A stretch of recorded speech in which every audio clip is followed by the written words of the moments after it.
Bonjour à tous. L'enjeu de cette vidéo, c'est qu'en 3 minutes et quelques, vous compreniez pourquoi et comment les banques ont le pouvoir. Si j'y parviens, partagez-la.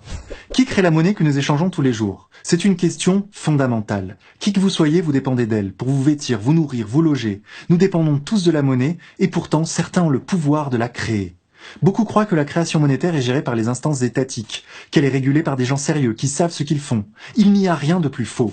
La monnaie, qui circule sur nos comptes bancaires, est créée par les banques privées lorsque l'un d'entre nous s'endette. C'est très simple à comprendre. Lorsque vous allez demander 100 000 euros à votre banque pour acheter une maison, vous vous endettez. La banque va inscrire ces 100 000 euros sur votre compte bancaire sans les avoir elle-même, par un simple jeu d'écriture comptable. Aussi fou que cela puisse paraître, elle crée la monnaie à partir de rien. Elle a ce pouvoir. Vous allez donc payer votre maison avec cet argent nouvellement créé, qui va passer sur le compte du vendeur de la maison. Ce dernier va ensuite, par exemple, se payer un restaurant. Le restaurateur va rémunérer son employé, qui va lui-même acheter autre chose, et ainsi de suite. Tout ça à partir de la monnaie créée par votre banque à partir de rien. Cette monnaie passe de main en main, elle entre en circulation. C'est ce qu'on appelle l'argent dette.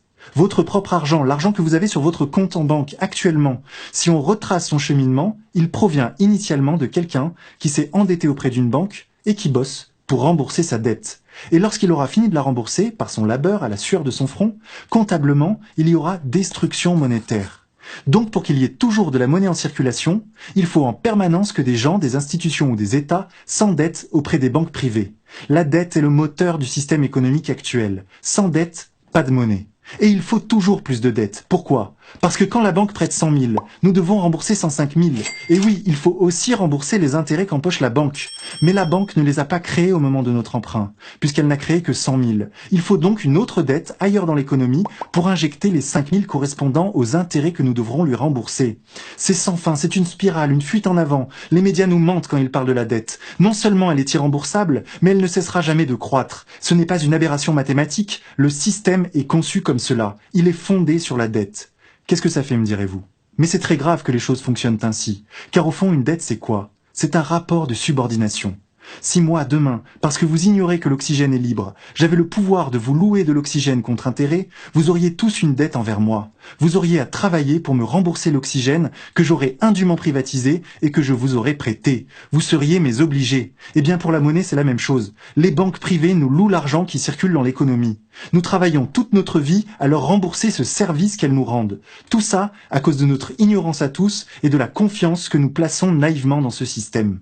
Parce qu'on nous a fait croire que l'économie c'est compliqué et que ça ne regardait que les spécialistes, nous avons laissé aux banques privées le pouvoir incommensurable de créer la monnaie dont nous avons tous besoin et qui devrait être un bien public, régulé par des instances démocratiques, voire même créé de façon totalement décentralisée. Voilà pourquoi nous sommes pieds et poings liés au système financier. Nous avons laissé nos dirigeants politiques privatiser la planche à billets, privatiser la monnaie. Oui, l'euro est une monnaie privée, produite par des banques privées. Et qu'est-ce qu'on doit en conclure de tout ça? Eh bien que les banques ont le pouvoir, tout simplement, et que nous travaillons tous pour elles. Théorie du complot? Non. François Hollande ne disait-il pas la même chose? Souvenez-vous de son discours.